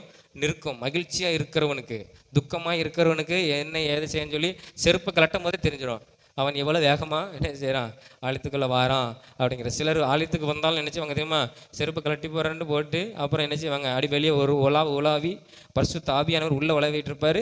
அவங்க என்ன செய்வாங்க, வெளியே உலாவிட்டு அப்படி இப்படி பறக்க பார்த்துட்டு, போன வாரம் இந்த இடத்துல என்ன பார்த்தோம், இன்றைக்கி எவ்வளோ மாறி இருக்குது, என்ன நடந்திருக்குன்னு பார்த்துட்டு அதுக்கப்புறம் தான் என்ன செய்வாங்க, அதிலே புரிஞ்சுக்கலாம் எந்த ஆள் ஆலயத்துக்கு வருகிறதுக்கு தகுதியே அல்லங்கிறத நம்ம புரிஞ்சுக்கிடலாம். இந்த ஆலயத்துக்கு வருகிறதுக்கு தகுதி அல்ல. அவன் உள்ளே வந்தாலும் ஒரு ஆசீர்வாதமும் அவனால் பெற முடியாது. ஆலயத்துக்கு வர்றது எதுமா, வண்டியை விட்டுட்டு லாக் பண்ணிட்டு குடுக்குன்னு செருப்பை கழட்டி போட்டு உள்ளே ஓடி வந்து முழங்கால் படிட்டு முதலாவது ஆண்டவர் இடத்துல நம்ம ஜெபம் பண்ணிட்டு, ஆண்டவரே இன்றைக்கு இந்த ஆலயத்துக்கு வந்திருக்கிறேன், இது என்னோட கூட பேசும், என்னோட கூட இடைப்படும் அப்படின்னு சொல்லிட்டு நம்ம அடுத்து என்ன நடந்துட்டு இருக்கோ அதில் நம்ம இணைஞ்சிடணும். வெளியே வந்து நம்ம உலாவிட்டு சுற்றி கொண்டு நம்ம உள்ளே வருவோமானால் உண்மையிலே நம்ம ஒரு ஆசீர்வாதமும் அதுக்கு நம்ம பெற்றுக்கொள்ள முடியாது. இந்த கட்டிடம் அவங்களுக்கு கட்டிடமாக தான் என்ன செய்யும், இருக்கும். இது தேவன் வாசம் பண்ணுகிற இடம்ங்கிற ஒரு தாவீது மாதிரி ஒரு எண்ணம் நம்மளுக்குள்ள இருக்குமானால் நம்ம முதலாவது ஓடி என்ன செஞ்சிடும், உள்ள வந்துடுவோம். நம்முடைய கால் அதான் என்ன சொல்லிருக்கு, எருசலேமே உன் வாசல்களில் எங்கள் கால்கள் நிற்கலாயிற்று அப்படின்னு இங்கே என்ன தாவீது சொல்லுகிறான். அப்போ அந்த வாஞ்ச விருப்பம் மகிழ்ச்சி இருந்ததுனால உடனே உள்ளே ஓடி வந்து நம்ம அந்த பகுதிக்குள்ளே தேவனோடு கூட உறவாட நம்ம என்ன செஞ்சிருவோம், உள்ளே வந்துடுவோம். அப்போது நம்ம முதலாவது என்ன தெரியுமா, ஆலயத்தில் நம்ம மகிழ்ச்சியோடு கூட என்ன செய்யணும், நம்ம மனசுக்குள்ளே இருக்கணும், இருதயத்தில் இருக்கணும். அந்த மகிழ்ச்சி எப்படி தான் வெளிப்படுத்தணும், உடனே உள்ளே வந்து நம்ம என்ன செஞ்சோம், நம்முடைய கால் உள்ளே நின்றணும். நம்முடைய வாழ்க்கை என்ன செய்யப்படும், கட்டி எழுப்பப்படும். அது தாவீது வாழ்க்கையிலே அவன் அனுபவித்தான். அதுதான் அவன் சொல்லுகிறான். இரண்டாவது என்ன தெரியுமா, இரண்டாவது எதுக்கு கர்த்தருடைய ஆலயத்தில் வந்து நிற்கிறோம், அந்த 4ஆம் வசனத்தை வாசிப்போம். 4ஆம் வசனம், அங்கே இஸ்ரவேலுக்கு சாட்சியாக கர்த்தருடைய ஜனங்களாகிய கோத்திரங்கள் கர்த்தரின் நாமத்தை ஸ்தோத்தரிப்பதற்கு போகும் அப்படிங்கிறத நாம் என்ன செய்கிறோம், வேதத்திலே நாம் பார்க்கிறோம். அதாவது என்னென்னு தெரியுமா, அந்த ஜனங்கள் எப்படி இருப்பாங்க, கர்த்தரை எதுக்கு வருவாங்க தெரியுமா, துதிக்க வருவாங்க. மற்றொரு இடத்துல ஆமாம் நம்ம பேசுகிறது நான் தவறுன்னு அதாவது ஆலயத்துக்குள்ளேருந்து பேசுகிறது மிகவும் தவறு, அது பாவம். நம்ம வெளியே போய் என்ன செய்யலாம், அவங்கள மீட் பண்ணி நல்லா இருக்கீங்களா, போன விவரம் பார்த்தோம் நல்லா இருக்கீங்களா, இப்போ அப்படிலாம் சொல்லணும் அவசியம் இல்லை. எல்லாத்துக்கும் செல்ஃபோன் இருக்குது இல்லையா, வீட்டிலேருந்து வரை நம்ம எல்லாம் நம்ம கான்டாக்டில் இருக்கிறோம். அதனால் ஆலயத்தில் வந்து பேசணும் அவசியம் கிடையாது. அந்த நாளுக்குள்ள ஒன்றும் கிடையாது. ஆலயத்தில் வந்து அவங்களே பார்த்து நம்ம பேசுவோம். அது எப்போ திரும்ப பேசணும், நம்ம ஆலயத்தை முடித்துக்கொண்டு வெளியே போன பிறகு. அதுவும் என்னை பொறுத்ததில் அதுவும் சரியில்லாத ஒரு காரியம்தான். நல்லா விசாரிக்கலாம், விசாரித்து நேரம் எங்கே திரும்ப போகணும், நேராக வீட்டுக்கு போய் நம்ம என்ன செய்யணும், ஜெபம் பண்ணிட்டு நம்முடைய வேதத்தை அங்கே என்ன செய்யணும், வைக்கணும். முதலாவது நம்ம வெளியே போயிட்டு அடுத்தாள் வீட்டுக்கு போயிட்டு வந்தோம்னா அந்த நம்ம இங்கிருந்து கொண்டு போகிற நன்மை ஆசீர்வாதமே எல்லாம் எங்கே போகும் தெரியுமா, அடுத்தாள் வீடு தான் போகும் இல்லையா. ஒரு ஆர்சி ஃபாதர் சொன்னார் பார்த்தீங்களா, எல்லோரும் வந்துடுறாங்க சர்ச்சுக்கு வந்துட்டு நேரம் எங்கே போகிறாங்க, நேராக கறி கடைக்கு தான் போகிறாங்க காலை சர்வீஸை முடிச்சுட்டு. அப்போ பாய் கடை என்ன செய்யும், நல்ல பணத்தில் கொட்டோ என்ன செய்யும், கொட்டும். ஏன்னா உன்னுடைய ஆசீர்வாதம் எல்லாம் எங்கே போகுது, கறி கடைக்கு தான் போகுது. அப்போ ஒரு ஆர்சி ஃபாதர் சொல்கிறாரு பாருங்க. அப்போ நம்மளுக்கு யார் சொன்னாலும் நமக்கு அறிவு வராது. கர்த்தர் தான் நம்மக்கிட்ட என்ன செய்யணும், பேசணும். அதை நம்ம உணரணும். நம்ம ஆலயத்துக்கு வந்துட்டு முடித்து ஆத்மாவே சொல்லிட்டு முடித்து போகும்போது அனைக்கிற நலம் விசாரிச்சுட்டு உங்களுக்காக ஜெபிக்கிறேன்னு சொல்லிட்டு நம்ம அப்படி என்ன செய்யணும், கிளம்பி நேர வீட்டில் போய் நம்ம கர்த்தர் என்னோட கூட பேசுனதுக்காக உமக்கு நன்றி ஆண்டவரே, இந்த வாரத்தில் உண்மை துதிக்கும்படியாக எனக்கு அந்த கிருபை கொடுத்தீங்களா, அதுக்கு உமக்கு நன்றி. எத்தனையோ பேருக்கு அந்த வாய்ப்புகள் இல்லை இல்லையா, பலவீனம் சிலர். ஆமாம், உயிரோடு கூட இருந்து ஆலயத்துக்கு வர்றது பெரிய பாடு. அப்போ நீ செய்தீரே உங்களுக்கு ஸ்தோத்திரம், இந்த வாரம் எனக்கு ஒரு ஆசீர்வாதமாக இருக்கட்டும் அப்படின்னு சொல்லி நீ ஜெபம் பண்ணிட்டு உங்கள் வேதத்தை வைத்துக்கொண்டு நீங்கள் மற்றது சாப்பிடுங்க, எங்கேயாவது போங்க. அப்போ அது ஒரு ஆசீர்வாதம். கல்யாண வீட்டுக்கு கூட நீங்கள் போயிடக்கூடாது, நேரம் எங்கே செய்யணும், வீட்டுக்கு போயிட்டு தான் நம்ம என்ன செய்யணும், திருமண வீட்டுக்குனாலும் போகணும். இங்கேருந்து உங்களை அப்படியே நம்ம என்ன செஞ்சிடலாம், இவங்களை பார்த்துட்டு நம்ம அப்படியே போயிடலாம். எதுக்கு நம்ம மீண்டும் கடந்து வரணுங்கிற நினைக்கக்கூடாது. நம்ம முக்கியமாக நம்மளுக்கு என்ன வேணும்னு தெரியுமா, ஆசீர்வாதம் வேணும், தேவனுடைய வீட்டின் நன்மை வேணும். அந்த நன்மையை பெற்றுக்கொண்டு அப்படியே வீட்டில் கொண்டு என்ன செஞ்சிடணும், வச்சிடணும். அதில் நம்ம கவனமாக இருக்கணும். இரண்டாவது, இங்கே கர்த்தரை துதிப்பதற்கு ஜனங்கள் நினைச்சுவாங்க போவார்கள். அவர்கள் யார் தெரியுமா, அவங்களாம் யார் சொல்லப்பட்டது தெரியுமா, இஸ்ரவேலின் கோத்திரங்கள், அதாவது அவருடைய பிள்ளைகள். அப்போ நாம் அவருடைய பிள்ளைகளாக ஆகணுமா, அவருடைய நாமத்தை என்ன செய்யணும், ஆலயத்தில் வந்து துதிக்கணும், கர்த்தரை ஸ்தோத்தரிக்கணும். நல்ல கை கொட்டி வசனம் வாசிக்கிறோம் இல்லையா, கைத்தாள ஓசையோடு அவர் என்ன செய்யணும், நம்ம துதிக்கணும். அது எப்படிமா நம்ம அது எதுக்கு அடையாளமாக காட்டு தெரியுமா? நம்ம கைத்தட்டி பாடும்போது நம்மளுக்கு இருக்கிற அந்த கவலைகள் துக்கம் எல்லாம் என்ன செஞ்சிடும், போயிடும். கர்த்தருடைய பிரசன்னம் நம்மளை நிரப்ப ஆரம்பிச்சிடும். ஒரு மனிதன் உடனே போய் கர்த்தருடைய பிரசன்னத்தை அனுபவிக்க முடியாது. அது அது அதுக்குள்ளே அப்படியே கடந்து உள்ளே போனால் தான் அதோடைய பிரசன்னத்தை நாம் என்ன செய்ய முடியும், உணர முடியும் இல்லையா? அப்போ நம்ம கைத்தட்டி உற்சாகமாக அவர் வாய்களை திறந்து துதிக்க துதிக்க துதிக்க ஆண்டவர் நம்ம மத்தியில் என்ன செய்வார், நமக்குள்ளே அசைவாடார். ஏன்னா மத்தியில் அசைவாடுவார், அவர் உலாவுவார். அவர் எப்போ நமக்குள்ளே உலாவார், அவரை கைத்தட்டி பாடி நம்ம வாய் திறந்து நம்ம துதிக்கும் போது, அவர் செய்த நன்மையை நினைத்து நம்ம துதிக்கும் போது, அவர் நம்ம வாழ்க்கையில் செய்த அற்புதத்தை நினைத்து நம்ம துதிக்கும் போது, நம்ம பாடல் பாடி கர்த்தரை துதிக்கும் போது ஆண்டவர் நம்மளை என்ன செய்வார், நிரப்புவார். அவர்கள் யார் தெரியுமா? கர்த்தருடைய கோத்திரங்கள், அவருடைய பிள்ளைகளாக நாம் என்ன செய்கிறோம், இருக்கிறோம். அதுதாங்க தாவீது சொல்கிறான். அவர்கள் யார் தெரியுமா? அவங்கெல்லாம் கர்த்தரின் நாமத்தை துதிப்பதற்கு போகிறவர்கள் யாருன்னா, அவர்கள் கர்த்தருடைய ஜனங்களாகிய கோத்திரங்கள். அவருடைய ஜனங்களாகிய கோத்திரங்கள் யாருன்னா அவங்களே துதிப்பார்கள். அப்போ நாம கர்த்தருடைய பிள்ளைகளா இருக்காமா, இல்லைன்னா சாத்தானுடைய பிள்ளைகளா நாம துதிக்காம சும்மா ஏனதோனு இருக்கிறோமாங்கிறத அது நீங்க தான் என்ன செய்யணும், முடிவு பண்ணி கொள்ளணும். அப்போ நம்ம எப்படி இருக்கிறோம் கர்த்தருடைய சமூகத்தில்? அப்போ நம்ம அவரை துதிக்கணும், பாடி நம்ம என்ன செய்யணும், ஸ்தோத்தரிக்கணும். அது ஒரு பெரிய ஒரு மகிமை. தாவீதை பார்த்தீங்களா, அவன் வாழ்க்கையில் என்னது, அவன் வாழ்க்கையில் உயரத்துக்கு ஒரு பெரிய காரியம் என்னது, அவன் தேவனோடு கூட இருந்தான். என்ன தெரிஞ்சான், வனாந்தரத்தில் சும்மா ஆடுகளை மேய்ச்சிக்கொண்டு ஒவ்வொரு ஆடை பார்த்துக்கிட்டேன்னா இல்லையா? நம்ம கூகுளில் கூட இமேஜ் அடித்தா கூட வரும். நேரம் எங்க ஒரு வீணையை கொண்டு வீசுகிற மாதிரி என்ன செய்யும், அவன் பாடி துதிச்சுக்கிட்டே தான் இருந்தான். அதனால தான் அவனுடைய உயர்வுக்கு காரணம் என்ன தெரியுமா? கர்த்தரை புகழ புகழ புகழ நாம சிறுக சிறுக அவர் என்ன செய்வார், பெருகி கொண்டே இருப்பார். அவர் நம்மோடு கூட இருக்கிறனால நம்ம வாழ்க்கை என்ன செய்யும், உயர்ந்து கொண்டே வரும். அப்போ நம்ம அவர் துதிக்கணும். நம்ம துதிச்சாதான் நாம் நன்மைகளை, ஆலயத்துக்குள்ளே நன்மைகளை நம்ம என்ன செய்ய முடியும், பெற முடியும் இல்லையா? மோசே போட்ட ஆசரிப்பு கூடாரம் வேறு, தாவீது அவனுடைய பையனுக்கு வைத்த அந்த ஆலயத்தின் மகிமைங்கிறது வேறு. ஏன்னா அவன் இருக்கும்போதே என்ன செஞ்சிட்டான், கொயர் டீமெல்லாம் என்ன செஞ்சிட்டான், தாவீது உருவாக்கி வைத்துக்கிட்டான் இல்லையா? ஆரம்ப நாட்களே நம்ம மோசே நாட்கள்லாம் சரி, யோசுவா நாட்கள்லாம் சரி, ஆண்டவர் முதலாவது யாரை கொண்டு நிறுத்தணுமா, பெட்டிக்கு பின்பாக துதிக்கிற ஆட்கள் தான் முன்னங்க நினைச்சிறாரு. 7 எக்காலங்களை கொடுத்து துதிக்க தான் ஆண்டவர் வைக்கிறாரு. முதல்ல நம்ம துதிச்சாதான் ஒரு மனம் என்ன செய்யும், உள்ள வரும். இப்போ நம்ம கண்ணை மூடி நம்ம துதிச்சதான். இப்போ 2-3 பேர் பேசிட்டே இருந்தால் ஒரு மனம் வராது. ஆராதனை நடக்கும்போது ஒரு 2 பேர் பேசிட்டே இருங்களேன், கடைசி வரை கர்த்தருடைய வார்த்தை ஆலயம் முடிகிற வரை நம்முடைய அந்த பிரசன்னத்தை நம்ம என்ன செய்ய முடியாது, அனுபவிக்க முடியாது. அவங்க என்ன நம்ம காது திறந்திருக்கும், கண்ணு திறந்திருக்கும், அவங்க என்ன சொல்லுகிறாங்கங்கிறது நம்மளே என்ன செய்ய முடியாது, நம்மளால அதை ஏற்றுக்கொள்ள முடியாது. என்ன சொல்லுகிறாங்கிறத நம்ம கேட்க முடியாது. அந்த அளவுக்கு பிசாசு செஞ்சிருவான். ஆனால் நம்ம உள்ள துதிக்க ஆரம்பிச்சிட்டாங்கன்னா, எதையும் பார்க்காம கண்ணை மூடி நம்ம துதிக்க கர்த்தர் நம்மத்தில் உலாவ ஆரம்பிப்பார். அங்கே என்ன நடக்குது ஆலயத்தில் அப்படிங்கிறத நாம் என்ன செய்வோம், கற்றுக்கொள்ள ஆரம்பிப்போம். அப்போ தான் கர்த்தருடைய வார்த்தையை நாம் என்ன செய்வோம், கேட்க ஆரம்பிப்போம். இல்லைன்னா நம்ம இதே மாதிரி தான் நம்ம என்ன செய்வோம், உட்காந்துட்டு இருப்போம். அப்போ ஃபஸ்ட்டு கர்த்தரை நம்ம என்ன செய்யணும், துதிச்சுக்கிட்டே இருக்கணும். ஆலயத்துக்குள்ளே வந்த பிறகு அதான் தாவீது, அவன் துதிச்சது மாத்திரமில்லை, அவனும் பெரிய பாடர் டீம் வச்சான். அதனால தான் இன்றைக்கெல்லாம் பெரிய பெரிய சிஎஸ்ஹெச்சில் என்ன இருக்குது பின்னால், கொயர் டீமில் என்ன செய்யுது, அவன் நாட்களே உருவாக்கப்பட்டது. ஆசாப்புங்கிற ஒரு மனிதன் என்ன செஞ்சான், அதுக்கு நியமிக்கப்பட்ட அவன் நிறைய சங்கீதங்களை என்ன செஞ்சுருக்கிறான். அவனும் தாவீத மாதிரி அநேக பாட்டுகளை என்ன செஞ்சிருக்கிறான், எழுதியிருக்கிறான். காரணம் என்ன, கர்த்தரை துதிக்க அவன் வனாந்தரத்தில் துதிச்சான். பார்த்தீங்களா, ஆண்டவர் எங்கே கொண்டு உட்காரிச்சார், சிங்காசனில் உட்கார வச்ச பிறகும் அவன் என்ன செய்யலை, விடலை, கர்த்தரை துதிச்சு கொண்டே தான் என்ன செஞ்சான் இருந்தான். அதனால தான் அந்த ஸ்துதி தான், அந்த வார்த்தையை தான் நாம் என்ன செய்கிறோம், கர்த்தர் நல்லவர், அவர் எனக்கு கண்மலையானவர், அவர் எனக்கு கேடகமானவர், எனக்கு துருகமானவர். இதனுடைய இது கூட பாருங்க, இந்த வசந்த அதிகாரத்தில் கூட அதுதான். அப்போ அவன் ஆரோகண சங்கீதம் தாவீது பாடின, பாருங்க மேலே போட்டிருக்கு, தாவீது பாடின ஆரோகண சங்கீதம் அவன் பாடுறான். ஆலயத்தை குறித்து அவன் பாடுறான். பாருங்க எந்த அளவுக்கு அவன் கர்த்தரை மகிமைப்படுத்திருக்கிறான் இல்லையா? நம்மளும் கர்த்தரை மகிமைப்படுத்தலாம். தேவையில்லாத காரியத்தை கேட்கறத விட கர்த்தருடைய பாட்டுகளை கேட்டு நம்ம என்ன செய்யலாம், துதிக்கலாம். அநேக பாட்டுகளை கேளுங்க, நல்ல பாட்டுலாம் இருக்குது இல்லையா? பாட்டுகளை கேட்டு துதிங்க, கர்த்தரை ஸ்தோத்திரிங்க. கர்த்தர் நம்ம வாழ்க்கையில் என்ன செய்வார், அவர் மகிமைப்படுவார். அவர்கள் யாருன்னா, கர்த்தரை துதிக்கிறவர்கள் என்ன செய்யற யாருன்னா, அவருடைய ஜனங்களாகிய கோத்திரங்கள், அவருடைய பிள்ளைகள். நம்ம அவர் துதிக்கும் போது அவருடைய பிள்ளைகளாக என்ன செய்கிறோம், நாம் இருக்கிறோம். மூன்றாவது வாசிங்க, சீக்கிரம் முடித்துக்கலாம். அந்த 6ஆம் வசனம் 7ஆம் வசனம், எருசலேமின் சமாதானத்துக்காக வேண்டிக் கொள்ளுங்கள், உன்னை நேசிக்கிறவர்கள் சுகித்திருப்பார்களாக, உன் அலங்காரத்துக்குள்ளே சமாதானமும் உன் அரண்மனைக்குள்ளே சுகமும் இருப்பதாக. 8ஆம் வசனம், என் சகோதரர் நிமித்தமும் என் சிநேகிதர் நிமித்தமும் உன்னில் சமாதானம் இருப்பதாக என்பேன். இந்த வசனத்தை நல்லா நம்ம வாசிக்கணும். நம்ம எல்லா வீட்டிலும் இந்த வசனம் சொல்லப்பட்டிருக்கோம் இல்லையா? அந்த 8ஆம் வசனம். சில பழைய பைபிளில் வந்து, பழைய பைபிளில் புதிய பைபிள் தெரியல, அந்த 8, 9 சேர்ந்து இருக்கும், 7, 8 சேர்ந்து இருக்கும்னு நினைக்கிறேன். அந்த உன் அலங்காரத்துக்குள்ளே சமாதானமும் உன் அரண்மனைக்குள்ளே சுகமும் இருப்பதாக. இது எத்தனை பேருக்கு இந்த வார்த்தை தெரியும் அப்படிங்கிறத நீங்கள் சொல்லுங்கள் பார்ப்போம். நம்ம எல்லார் வீட்லேயும் போட்டிருப்போம் இல்லையா? சிலவங்க பெட்ரூமில் கொண்டு வச்சுருப்பாங்க.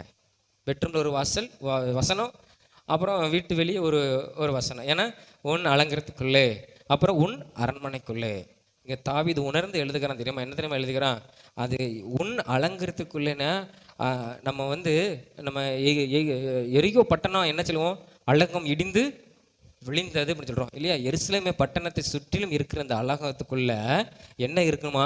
சமாதானம் இருக்கணும்னு அவன் சொல்கிறான். அதாவது என்னென்னா, நான் ஆட்சி செய்கிற இடத்துல எருசலேமில், நான் வசிக்கிற எருசலேமில் எல்லா ஜனங்களும் எப்படி தெரியுமா இருக்கணும்? சமாதானமாக என்ன செய்யணும்? இருக்கணும். ஏன்னா கர்த்தருடைய ஆலயம் அங்கே இருக்குது. அப்போ சமாதானமாய் கர்த்தருடைய சமூகம் அந்த இடத்துல இருக்குது. அப்போ சமாதானமாய் என்னுடைய இந்த எருசலேம்ங்கிற அலங்கத்துக்குள்ளே என்ன செய்யணும்? வெளியே இல்லை, அலங்கத்துக்குள்ளே இல்லையா? அந்த நாட்களில் பட்டணம் பாதுகாப்பாக இருக்கணும்னு சொல்லி தான் அந்த அலங்கங்கள் கட்டினாங்க. அதனால தான் இஸ்ரவேல் ஜனங்கள் உள்ள எரிகோவுக்கு போக முடியாமல் ஆண்டவர் அந்த அலங்கத்தை இடிய பண்ணினார். அப்போ எருசலேமுக்கும் இந்த அலங்கத்தை பெரிய கோட்டை, மதில் சுவர், சீனா பெருஞ்சுவர் சொல்கிறோம்ல, அந்த மாதிரி பெருசாக கட்டி வச்சிருக்கான். அதுக்குள்ளே என்ன இருக்கணும்? சமாதானம் இருக்கணும். எல்லா ஜனங்களும் சமாதானமாக இருக்கணும் இல்லையா? எல்லாத்துக்கும் சமாதானம் கிடைக்கவே கிடைக்காது. எவ்வளோ பணம் கொடுத்தாலும் நீங்கள் நினச்சி பாருங்கள், நல்ல ஒரு வேலை கிடைச்சதுன்னா நல்ல ஒரு சம்பளம் வரும், நான் நிம்மதியாக வாழுவேன் அப்படின்னு சொல்லுவாங்க. நல்ல சம்பளம் வந்த பிறகு அப்புறம் அவன் என்ன செய்வான்? அதை வாங்கணும் இதை வாங்கணும் வாங்குவான். ஆனாலும் அவனுக்குள்ள ஒரு சமாதானம் என்ன செய்யாது? வராது இல்லையா? நம்ம எக்கனாமிக்ஸில் கூட நாங்கள் படிப்போம். என்னென்னா, மனிதனுடைய தேவைக்கு என்னது? அளவே கிடையாது. இது வேணா அது வேணா அதை தேவை வீதிங்கிறது அது சொல்லுவோம், பெருகிட்டே இருக்கும். எப்படி இருக்கும்? பெருக்கிட்டே இருக்கும். இப்போ அம்பானியால் நினச்சேன்னா ஒரு தேசத்தையே நம்ம வாங்கினா எப்படி இருக்கும் நினச்சிட்டு இருப்பான். நம்ம நினைப்பான் அம்பானி போல மாறலாம். அவன் நினைப்பான் ஒரு தேசத்தை எப்படி நம்ம, ஆமாம் தேசமே நம்ம கையில் இருந்தால் எப்படி இருக்கும் அப்படிங்கிற ஒரு எண்ணம் அவனுக்கு இருக்கும். மனுஷனுடைய சாவர வரைக்கும் அவனுடைய எண்ணங்கள் என்ன செய்யாது? மாறாது. ஆனால் எந்த நிலைமையில் இருந்தாலும் சமாதானத்தை கொடுக்கறது யாருன்னா ஏசப்பா மாத்திரதான். அதான் தாவீது சொல்லுகிறான், அவ்வளோ பெரிய ராஜா சொல்லுகிறான், என்னுடைய அலங்கம், என்னுடைய எருசலேம் அலங்கத்துக்குள்ள என்ன இருக்கணும்? சமாதானம் இருக்கணும். அப்போ அவன் அதுக்கப்புறம் சொல்றான், அது கீழே உன் அரண்மனைக்குள்ளே, நான் இருக்கிற வீட்டுக்குள்ள என்ன இருக்கணும்? சுகம் இருக்கணும். சுகமும் சமாதானம் தான். சுகமாய் வாழ்கிறது ஒரு பெரிய, சுகமா இருக்கீங்களா அப்படின்னு கேட்பாங்க. ஏதோ இருக்கிறேன் அப்படிம்பாங்க. சிலங்க ரொம்ப நல்லா இருக்கான்னு சொல்லுவாங்க இல்லையா? சுகம் இருக்கணும், சமாதானம் இருக்கணும். பட்டணத்துக்கு வெளியே என்னது? அலங்கத்துக்குள்ளே இருக்கணும். அப்புறம் நான் வசிக்கிற வீடு அரண்மனைக்குள்ளே என்ன செய்யணும்? சுக பட்டணத்தில் மாத்திரம் இருந்தால் போதாது, வெளியே இருந்த 4-5 வீட்டுக்கு இருந்தால் போதாது, என்னுடைய வீட்டுக்குள்ளேயும் என்ன செய்யணும்? இருக்கணுங்க தாவி சொல்கிறேன். காரணம் என்ன தெரியுமா? கர்த்தருடைய ஆலயத்தில் நேசிக்கிறவர்கள் சொல்லப்பட்டிருக்குது. அந்த 6ஆம் வசனத்தில், எருசலேமின் சமாதானத்துக்காக நீங்கள் ஜெபிச்சு கொள்ளுங்க, வேண்டிக் கொள்ளுங்க. உன்னை நேசிக்கிறவர்கள், அதாவது ஆலயத்தை நேசிக்கிறவர்கள் சுகித்திருப்பார்கள். அதுதான் வசனம். அதுதான். ஏன்னா முதல் வசனம் வாசிக்கிறோம் இல்லையா? ஆலயத்தில் யார் இருக்கிறா? கர்த்தர் வாசம் பண்ணுகிறார். அப்போ உன்னை நேசிக்கிறவர்கள் சுகித்திருப்பார்கள். ஆலயத்தை நேசிக்கிறவங்க எப்படி இருப்பாங்க தெரியுமா? சமாதானமாய் சுகமாக என்ன செய்வாங்க? இருப்பாங்க. ஆலயத்தை நான் சொன்னோம்ல முதல்ல, அவங்களுடைய விருப்பம் எப்படி அறிஞ்சுக்கலாம்னா அவங்க உள்ள வர்றதுல என்ன செய்யுது? அவங்க இருக்குது. அப்போ ஆலயத்தை நேசிக்கிறவர்கள் சுகித்திருப்பார்கள். அதுதான் தாவீது சொல்லுகிறான். அதனால தான் இப்போ தெரியுதா தாவீது எதுக்கு அவன் அவ்வளோ பெரிய ஆலயத்தை கட்டணுங்கிற ஒரு விருப்பம் இருந்தது. நான் இவ்வளோ பெரிய மாளிகையில் இருக்கிறேன், அரண்மனையில் இருக்கிறேன், வாசனை நிறைந்த கேதுரு மரத்தினால செய்யப்பட்ட அரண்மனையில் நான் இருக்கிறேன். கர்த்தருடைய இடமோ எப்படி இருக்குது? அவருடைய பெட்டி இங்கே இருக்குது, கூடாரத்தில் இருக்குது. அதனால பெரிய ஆலயத்தை நான் கட்டணும். அதனால தான் அந்த ஆலயத்தை மாதிரி அவன் என்ன செய்யலை? யாரும் கட்ட முடியாது, கட்டப்போவதும் இல்லை இல்லையா? அப்போ அந்த அளவுக்கு கட்டான். ஏன்னா அதனால தான் அதுலேருந்து தங்கத்தை கொண்டு போய் தான் பாபிலோனுக்கு கொண்டு போய் தான் எங்கே கட்டினா? பெரிய பொற்சிலை வாசிக்கிறோம் இல்லையா? என்ன வாசிக்கிறோம்? 60 முழம் உயரம், 6 அடி, ஆமாம் 6 முழம் அகலமான பொற்சிலை எங்கிருந்து செஞ்சான் தெரியுமா? அவன் இங்கிருந்து கொண்டு போன தங்கத்தை வச்சு தான் செஞ்சான். இது யார் சம்பாதிச்சு வச்சது? கர்த்தர் கொடுத்தது. அப்போ அந்த அளவுக்கு தாவீது சம்பாதிச்சு வச்சிருந்தான். அவன் நாட்களிலே, சாலமோன் நாட்களிலே, ஆமாம் வெண்கலம் வெள்ளி இதெல்லாம் ஒரு பொருட்டே கிடையாது. வெண்கலம் நம்ம சும்மா பித்தளை நினச்சிடக்கூடாது. அந்த நாட்களில் வெண்கலங்கிறது தங்கத்துக்கு மேலே. அது என்ன சொல்லுவாங்க, நம்ம இந்த செர்லைட் குறைக்காரன் கூட எடுத்தான், காப்பரால் செய்யப்பட்டது. காப்பர் அது நம்ம சும்மா நினச்ச வெண்கலம் நினச்சிடக்கூடாது, அது விலை உயர்ந்தது. அப்போ அந்த அளவுக்கு அதெல்லாம் பொறுப்பு இல்லாமல் இல்லாத அளவுக்கு என்ன செஞ்சது? இருந்தது. விலை மதிப்பு இல்லாதது. தங்கத்தை காட்டிலும் விலை மதிப்பான பிரதான ஆசிரியர்கள் ஆடைகள் செய்யப்பட்டது இல்லையா? முத்திரைகள் பதிக்கப்பட்டது. அப்போ அந்த அளவுக்கு அவன் ஆலயத்தை என்ன செஞ்சான்? நேசித்தான். அதான் ஆலயத்தை நேசிக்கிறவர்கள் சுகித்திருப்பார்கள். ஆலயத்தை நேசிக்கிற பட்டணம் எப்படி இருக்கும்? சமாதானம் இருக்கும். ஆலயத்தை நேசிக்கிற அந்த பட்டணத்துக்குள்ள, அந்த அலங்கத்துக்குள்ள இருக்கிற ஜனங்கள் எப்படி இருப்பாங்க தெரியுமா? பாதுகாப்பா இருப்பாங்க. அப்போ அலங்கத்துக்குள்ள எப்படி சமாதானமாய் பாதுகாப்பா ஜனங்கள் நினைச்சவங்க இருப்பாங்க. காரணம் என்ன தெரியுமா? அவங்க ஆலயத்தை நேசிக்கிறாங்க. ஆலயத்தை நேசிக்கிறது கட்டிடத்தில் அதில் உள்ள வாசம் செய்கிற தேவனை, கர்த்தரை என்ன செஞ்சாங்க? நேசிக்கிறவர்கள் அப்படின்னு சொல்லி இவன் ஜனங்களுக்கு என்ன செய்யறான்? சொல்லுகிறான், வழி காட்டுகிறான். அதுதான் கடைசி வசனம் வாசிக்கிறோம். எங்கள் தேவனாகிய கர்த்தரின் ஆலயத்தின் நிமித்தம் உனக்கு நன்மை உண்டாக தேடுவேன். அந்த 8ஆம் வசனத்துல உன் குடும்பத்துல அலங்கத்துக்குள்ள பட்டணத்துல சமாதானம், அவனுடைய அரண்மனை வசிக்கிற வீட்டுக்குள்ள ஒரு சுகம் சமாதானம், அப்புறம் அவனுடைய சகோதரர் இல்லையா, சகோதரர் நிமித்தம் உன்னில் சமாதானம் இருப்பதாக சொல்லி அவங்க ஜெபம் பண்ணுகிறாங்க. அப்போ கர்த்தருடைய ஆலயத்தை நம்ம நேசிக்கும் போது நமக்கு சமாதானம் வரும். நீங்கள் அதை செஞ்சு பாருங்கள், ஆலயத்தை நேசித்து பாருங்கள். ஒரு கட்டிடமாக பார்க்காதீங்க. உங்கள் வாழ்க்கையில் இந்த ஆலயத்தின் நன்மை வெளிப்படுதா, இல்லைன்னா உங்களுக்கு வாழ்க்கையில் அது வெறும் கட்டிடமாக இருக்குதாங்கிறத நீங்கள் சோதித்து பாருங்கள். ஆண்டவரோட நன்மையை என்ன செய்யுங்க, இது ஆலயமாக நினச்சி வாங்க, கட்டிடமாக பார்க்காதீங்க. ஒரு ஆலயம், கர்த்தர் வாசம் செய்கிற இடம். ஆண்டவர் என்ன பேச போகிறார்? 6 நாள் வேதத்தை படிங்க. அதுதான் நம்ம இந்த கொஸ்டின் ஆன்சர் வைக்கிறோம். ஒரு 5-6 அதிகாரம் படிக்க மாட்டீங்களா? இல்லையா? ஒரு நாளைக்கு ஒரு அதிகாரம் படித்தா கூட நீங்கள் கரெக்டாக 6 நாள் என்ன செஞ்சிடலாம், படிச்சிடலாம் இல்லையா? ஒரு அதிகாரம், அதாவது நம்ம கொடுக்கலாம் 10 அதிகாரம் 20 அதிகாரம் கொடுக்கலாம். 6 அதிகாரம்னா நம்ம மலமலன்னு வாசித்தரக்கூடாது. அதில் என்ன இருக்குன்னு என்ன செய்யணும்? வாசிக்கணும் இல்லையா? இப்போ நான் சங்கீதத்தை வாசித்துட்டு இருக்கேன். வாசித்துட்டு இருக்கும்போது தான் நான் என்ன செஞ்சேன், ஊரில் இருக்கும்போது இந்த வசனம் வந்தது, உன் அலங்காரத்துக்குள்ளே சமாதானமும் உன் அரண்மனைக்குள்ளே சுகமும் இருப்பதாக. இது நம்ம ஜெபம்ன்றது எப்போ நினைக்கிறது? நான் கட்டில் உட்காந்து இப்படி யோசிச்சுட்டு இருக்கும்போது தான் எருசலேமின் அலங்கம் இடிக்கப்பட்டதுன்னு சொல்லி நம்ம அந்த ஞாபகம் வந்தது. அலங்கம், அப்போ இது அலங்கம், எருசலேமை சுற்றி ஒரு பாதுகாப்பாக இருந்து ஒரு அலங்கம், அதுக்குள்ளே சமாதானம் வேணும்னு தாவீது கேட்குறான்.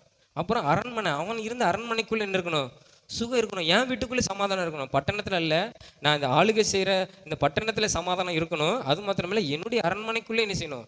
சுகம் சமாதானம் இருக்கணும், நிம்மதியான ஒரு வாழ்க்கை இருக்கணும். அப்புறம் கீழே பாருங்க, சகோதரருக்கும் சமாதானம் இருக்கணும். ஏன்னா சகோதரருக்கு சமாதானம் இருந்தால் தான் நம்ம எல்லாரும் ஐக்கியமாக இருக்க முடியும். ஏன்னா தாவீது குடும்பம் பெரிய குடும்பம், நம்மளுக்கு தெரியும் இல்லையா? எவ்வளோ பெரிய குடும்பம், குடும்பத்தை மிகவும் நேசித்த ஒரு மனிதன். அதனால தான் அவன் தப்பித்து போகும்போது அவன் குடும்பத்தை எங்கே கொண்டு பண்ணான்? அமலேக்கிய ராஜா கிட்ட கையில் ஒப்பு கொடுத்துட்டு, ஐயா எங்கள் குடும்பத்தை பார்த்துக்கொள்ளுங்க, நான் ஓடுறேன், சவுலுக்கு பயந்து காட்டுக்குள்ளே ஓடுறேன், என் குடும்பத்தை மிகவும் நேசித்த ஒரு மனிதன் பாருங்க. அப்போ அவன் என்ன செய்யறான்? சமாதானம் வேணும்னு கேட்க. அதை யோசித்து பார்க்கும்போது தான் அலங்கத்துக்குள்ள, அப்போ நம்முடைய வீடு பாதுகாப்பாக இருக்கணும்னா, சமாதானமாக இருக்கணும்னா கர்த்தருடைய ஆலயத்தை நாம் என்ன செய்யணும்? நேசிக்கணும். ஏன்னா கர்த்தர் அந்த இடத்துல இருக்கிறார். அதுதான் அவன் சொல்லுகிறான், கர்த்தரின் ஆலயத்தின் நிமித்தம் உனக்கு நன்மை உண்டாக தேடுவேன், நான் தேடுவேன். நீங்களும் என்ன செய்யுங்க? கர்த்தரை ஆலயத்திடுங்க. வெறும் கட்டிடமா பார்க்காத. அது விலை உயர்ந்த பொருட்கள்னால எல்லாம் செய்யப்படலாம். தலைமுறை நாட்களில் கர்த்தருடைய மகிமை இறங்கலாம். ஆனால் நீ என்ன வருந்துருமோ அதுக்குள்ளே இறங்குகிற மகிமை இல்லையா? ஆண்டவர் மிரியாமை கூப்பிட்டாரு, மோசையை கூப்பிட்டாரு, ஆரோனை கூப்பிட்டாரு. எங்கிருந்து கூப்பிட்டாரு? கூடாரத்தில் தூண் மூலம் ஆண்டவருக்கு பேசினார். வாங்க எல்லாரும் உள்ள வாங்க, கூடாரத்துக்குள்ளே வாங்கன்னு சொல்லி பேசினார் இல்லையா? ஆண்டவர் இந்த இடத்துல வாசம் செய்கிறார். அவருடைய மகிமை அந்த இடத்துல என்ன செய்யுது? இருக்குது. அப்போ ஆலயத்தை நம்ம என்ன செய்யணும்? நேசிக்கணும். தாவீதமாக நீங்கள் நினச்சிக்கொள்ளுங்க. ஆலயத்தை நீங்கள் முன்மாதிரி வச்சிங்கன்னா தாவீதை நினச்சிக்கோங்க. தாவீது எந்த அளவுக்கு ஆலயத்தை நேசித்தான், ஆண்டவர் எந்த அளவுக்கு அவனை உயர்த்தினார் என்பதை உங்கள் வாழ்க்கையில் வைத்துக்கோங்க. கர்த்தர் அப்போ எந்த அளவுக்கு அவனை ஆசீர்வதித்த தெய்வம் இல்லையா? தாவீதை ஆசீர்வதித்த தெய்வம் நம்மளையும் ஆசீர்வதிக்க முடியும். நமக்கு சமாதானமாக நம்ம வாழுவதற்கு நம்மளுக்கு என்ன செய்யும்? எவ்வளோ பிரச்சனை போராட்டம் வந்தாலும் சரி, இந்த மனுஷன் எப்படியா சிரிச்சுட்டு வரான், எப்படியா இந்த பிள்ளை சந்தோஷமாக இருக்குது, எப்படியா இந்த மனிதன் சந்தோஷமாக இருக்கிறான் பாருங்க. ஃபெயில் ஆனால் பாருங்க ஜாலியாக போயிட்டு இருப்பான் இல்லையா? நிறைய எங்கள் காலேஜில் பாருங்கள் அரியர் பட்டாலும் அதெல்லாம் பார்த்துக்கலாம், அடுத்த மார்க் எழுதிக்கலாம், 30 மார்க் எடுத்த பாஸ் ஆயிடலாம் அடுத்தட்ட அப்படின்ட்டு அசால்ட்டாக சொல்லிட்டு போயிட்டே இருப்பான் இல்லையா? நம்மளுக்கு தான் கொஞ்சம் வருத்தமாக இருக்குது. 2 படம் இப்போ அரியர் வந்துட்டு 1 படம் அரியர் வந்துட்டு கொஞ்சம் வருத்தமாக இருக்கும். ஆனால் செல்லவன் அசால்ட்டாக போவான் இல்லையா? எவ்வளோ அது மாதிரி எவ்வளோ பிரச்சனை நம்மளுக்கு எது வந்தாலும் சரி, எந்த கஷ்டங்களோ எது வந்தாலும் சரி, அந்த நேரம் கவலை இருக்கும். மனுஷங்க தான். ஆனால் கர்த்தருடைய சமாதானம் நம்மளை நிரப்பியிருக்கும் போது நாம் அவருக்காக நம்ம அதில் நிற்கணும். அதுதான் முக்கியம். எவ்வளோ பிரச்சனை போராட்டம் வர்றது பெருசு இல்லை, அதில் கர்த்தருக்குள்ள நிற்கும் போது ஆண்டவர் அதை பார்ப்பா. தாவீதை மாதிரி நம்மளால் அனுபவிக்க முடியாது இல்லையா? ஒரு சங்கீதம் சொல்லப்பட்டிருக்கிறது. அவன் கெபியிலிருந்து அந்த 142ஆம் சங்கீதத்தில் சொல்லப்பட்டிருக்கிறது. அவனுடைய அந்த ஜெபம் நீங்கள் வீட்டில் வாசித்து பாருங்க. அந்த 142 கெபியில இருந்து அவன் பாடுறான் பாருங்க பாட்டு. எப்படி அவன் பாடுறான்? ஆண்டவரே நான் கெஞ்சுகிறேன், உண்மை நோக்கி நான் கூப்பிடுகிறேன். இதெல்லாம் நம்ம கெஞ்சுகிறேங்கிற சாதாரண வாசித்துறோம். அவன் எப்படி கெஞ்சிருப்பான் இல்லையா? கதறி இருப்பான் குடும்பத்தை விட்டு இப்படிலாம். அப்போ அவனை மாதிரி நம்ம கஷ்டங்கள் கர்த்தர் நம்மளுக்கு கொடுக்கல. அப்போ நம்ம அவனை விட்டு அதிகமாக நம்ம என்ன செய்யணும்? இயேசுவை, ஆலயத்தை, கர்த்தர் வாசம் பண்ணுகிற இடத்தை நம்ம என்ன செய்யணும்? நம்ம நேசிக்கணும். சரியா? அப்போ கர்த்தருடைய ஆலயத்தின் நன்மை எப்படி கிடைக்கும் பார்த்தீங்களா? வெறும் கட்டிடமாக நினைத்தா உங்கள் வாழ்க்கையில் கட்டிடமாக இருக்கும். ஆனால் இது கர்த்தர் வாசம் செய்கிற இடம் நினைத்தோமானால் அந்த நன்மை, கர்த்தர் கொடுக்கிற மகிமை, கர்த்தர் கொடுக்கிற ஆசீர்வாதம், கர்த்தர் கொடுக்கிற அப்பம், கர்த்தர் கொடுக்கிற வார்த்தை எல்லாம் நம்மளுக்கு என்ன செய்யும்? ஆசீர்வாதமாக இருக்கும். அது அந்த அனுபவத்தை தான் ஆலயத்துக்கு அள்ளி என்ன செஞ்சான்? கர்த்தருக்கு என்று அவன் கொடுத்துட்டு போனான் இல்லையா? தான் வீட்டுக்குன்னு வச்சிருக்கலாம், என் பொண்டாட்டி பிள்ளைகள் வச்சுக்கலாம். ஏன்னா அவனுக்கு நிறைய பிள்ளைகள் வரிசையாக இருக்குது. போ உனக்கு இதுன்னு பார்க்க பிரிச்சுக்கலாம். அவன் யாருக்கும் கொடுக்கல. ஆலயத்துக்குன்னு அவன், நீங்கள் வாசிருக்கேன் 2 நாளாக வாசித்து பாருங்க, அவன் ஆலயத்துக்குன்னு சவதரித்து வைத்திருந்தான், கர்த்தருக்காக வைத்திருந்தான். கர்த்தருடைய ஆலயத்தை நேசிக்கிறவர்கள் சுகித்திருப்பார்கள். எல்லாரும் முழங்கால் படிட்டு நாம ஜெபம் பண்ணி முடிப்போமா? ஹல்லேலூயா, உமக்கு ஸ்தோத்திரம். தாவீது கர்த்தருடைய ஆலயத்தை நேசித்ததனால அவனுடைய அரண்மனைக்குள்ள ஒரு சுகம் இருந்தது. அவன் ஆட்சி செய்த ஹல்லேலூயா அவன் வசித்த அந்த பட்டணத்துல அந்த அலங்கத்துக்குள்ள ஒரு சமாதானம், நிம்மதி இருந்தது. அவனுடைய சகோதரர்கள் மத்தியில் அவனுக்கு ஒரு நிம்மதி இருந்தது. ஒரு சமாதானமாய் ஒரு மனிதன் வாழ்ந்தான். ஹல்லேலூயா, ஸ்தோத்திரம் ஆண்டவரே. நம்ம நன்றியோடு துதிக்கிறோம். அவனுடைய மரணமும் சமாதானமாக இருந்தது. சவுல் போல அவனுடைய யாகுலம் அவனுக்கு இல்லை. அவனுக்கு மரணமும் அவன் முதிர் வயதில் அவன் சமாதானமாய் அவன் கர்த்தருடைய ராஜ்யத்துக்கு கடந்து போகிறான். ஒரு மனிதன் பாருங்க, அந்த அளவுக்கு கர்த்தர் அவனை வைத்திருந்த காரணம் என்ன? ஒரு வனாந்திரத்தில் இருந்த மனிதன் அரண்மனையில் எவ்வளவு ஆசீர்வாதமாய், அரண்மனையில் சுகமாய், அந்த வாசனை நிறைந்த கேதுரு மரத்தில் அவன் வாசம் செய்தான். அந்த அளவுக்கு கர்த்தர் அவனை ஆசீர்வதித்திருந்தார். அவன் குளிர் அப்பமே அவன் இயேசு வீட்டில் தான் இருந்தான், குளிர் அறையிலன்னு சொல்லப்பட்டிருக்கிறது. அப்போ ஸ்தோத்திரம், கர்த்தர் அந்த அளவுக்கு அவனை ஆசீர்வதித்த காரணம் என்ன தெரியுமா? அவன் கர்த்தருடைய ஆலயத்தை நேசித்தான். அதான் சொல்லுகிறான், உன்னை நேசிக்கிறவர்கள், ஆலயத்தை நேசிக்கிறவர்கள், ஆலயத்தில் கர்த்தருடைய ஆலயத்தில் உலாவுகிற கர்த்தரை நேசிக்கிறவர்கள், அவங்களுடைய வாழ்க்கை எப்படி இருக்கும்? சுகமாக இருக்கும், சுகித்திருப்பார்கள், அவங்க ஆசீர்வதிக்கப்பட்டிருப்பாங்க, சமாதானமாக இருப்பார்கள், அவங்களுடைய பட்டணம் அலங்கம் பாதுகாப்பாக இருக்கும். ஹல்லேலூயா, உமக்கு ஸ்தோத்திரம் ஆண்டவரே. தாவீதை ஆண்டவரே உம்மை நேசித்தான், உம்முடைய ஆலயத்தை நேசித்தான். அவனுக்கு ஆலயத்தை குறித்து தான் மகிழ்ச்சி அவனுக்குள்ள இருந்தது. அதே அனுபவம் ஆண்டவரே, ஆலயத்தை நான் கடந்து வரும்போது மகிழ்ச்சியாக கடந்து வரணும், நான் சந்தோஷத்தோட கடந்து வரணும். கர்த்தர் ஏதாவது இன்றைக்கு என்னோட கூட பேசணுங்கிற ஒரு மனவாஞ்சையோடு நான் கடந்து வரணும். கர்த்தர் ஏதாவது ஒரு வார்த்தையை கொண்டு என்னோடு கூட இடைப்பட மாட்டாரா? கர்த்தர் என்னோடு கூட இருக்கிறார் என்பதை நான் அறிந்து கொள்ளணும்னு சொல்லி ஒரு வாஞ்சையோடு நான் கடந்து வருவதற்கு கர்த்தர் எனக்கு உதவி செய்யுங்கப்பா. உங்களுடைய ஆலயத்தின் நன்மை, ஆலயத்தில் வருகிற மகிமை, ஆலயத்தில் நிலவுகிற பிரசன்னம் என் வாழ்க்கையில் அப்படியே நிறைவேறணும். அது மாத்திரமில்லை, நான் வீட்டுக்கு கடந்து போகும்போது அதே பிரசன்னம், மகிமை என்னுடைய வீட்டுக்குள்ளேயும் கடந்து வர வேண்டுமா நாங்கள் ஜெபிக்கிறோம். நீர் ஆண்டவர் தாவீதை ஆசீர்வதித்த தேவன், எங்களையும் நீர் ஆசீர்வதிப்பீராக. நாங்கள் அதை நாங்கள் கேட்கிறோம்.